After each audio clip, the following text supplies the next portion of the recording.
Welcome to your Journey Around the World program with the history of the labor struggle. What is broadcast on your channel is the Voice of Workers documentary channel, which comes from the Media Center of the General Union of Facilities. The program is an interesting journey through which we can rearchive the history of the workers' struggle, a struggle whose beginning was linked to the Workers' Revolution of 1886, which called for the reduction of the 8-hour working day and the improvement of the working conditions of the day. Throughout history, the workers' struggle has created a bright reality for us today and a better life for workers, which will continue to ensure a decent life for all workers around the world. Today we fly with you on a trip to the UK, Britain, where we review the history of trade unions in the UK since the beginning of the 19th century. The history of trade unions in the United Kingdom covers British trade union organisation, activity, ideas, policy and influence from the early 19th century to the present. In the 18th and 19th centuries, unions in Britain were often severely repressed until 1824 but were already widespread in cities such as London. Trade unions were legalized in 1824 and increasing numbers of factory workers joined these unions in their efforts to achieve better wages and working conditions. The labour struggle in the workplace is as prominent as the 1820 Scottish uprising in which 60,000 workers participated in a general strike which was quickly crushed. From 1830 onwards, attempts were made to establish national general unions, most notably Robert Owen's Grand Unified National Trade Union in 1834, which attracted a group of socialists and played a role in the protests that followed the Case of Martyrs but soon collapsed.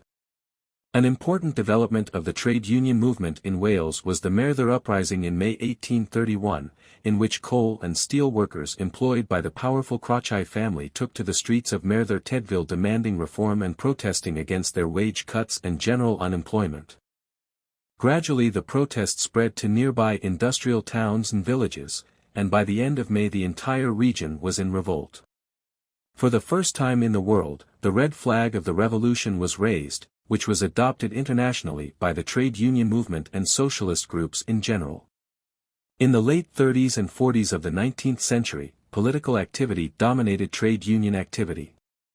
The Chartist doctrine was particularly important as most socialists supported its goals, although none played leading roles. The Chartist movement was a working-class movement for political reform in Britain that emerged in 1836 and was more active between 1838 and 1848 and took its name from the People's Charter of 1838. It was a national protest movement with support strongholds especially in the north of England, the Eastern Midlands and the Staffordshire pottery industries, the Black Country, and the South Wales valleys. Support for the movement reached its highest levels in 1839, 1842, and 1848 when petitions signed by millions of workers were submitted to Parliament. The strategy used was to use the amount of support shown by these petitions and the accompanying mass meetings to pressure politicians to give up the right to vote.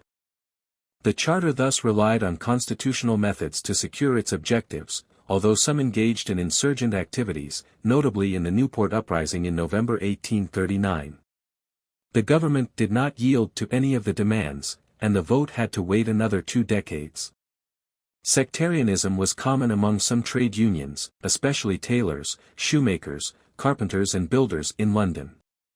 One reason was the fear of an influx of unskilled labour, especially in sewing and shoemaking in Manchester and Glasgow.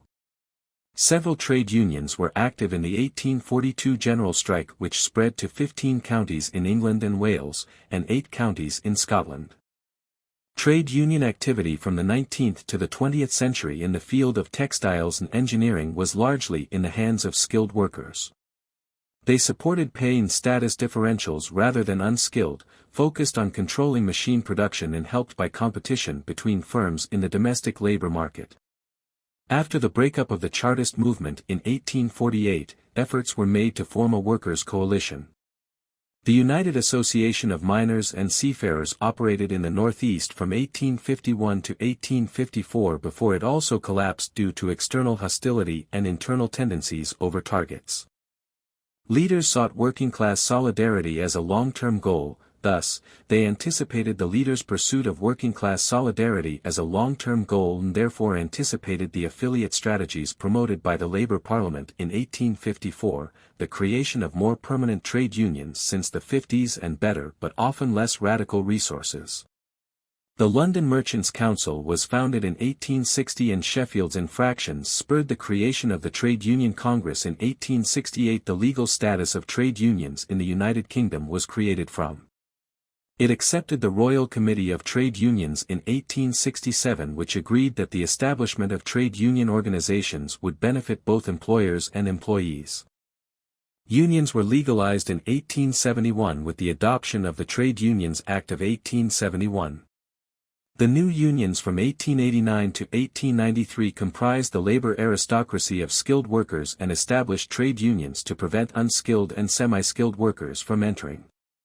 The strongest unions in the middle of the Victorian era were skilled labor unions such as the Society of Incorporated Engineers. Trade unions were quite uncommon among semi-skilled and unskilled workers, and union officials avoided the struggle, fearing that strikes would threaten the union's finances and thus their salaries. An unexpected wave of strikes from 1889 to 1890, instigated by a large number of labor bases, can be explained by the dwindling supply of rural labor, which in turn increased the bargaining power of unskilled workers. The new trade union movement that began in 1889 was a systematic outreach to bring unskilled and semi-skilled striking workers as union members. Ben Tillett was a leading leader in the 1889 London Harbour strike and formed the Vidic Wharf, Riverside Workers' Union in 1889, which had the support of skilled workers.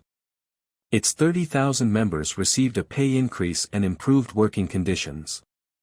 The trade unions played a prominent role in the creation of the Workers' Representation Commission that effectively formed the basis of the Labour Party today.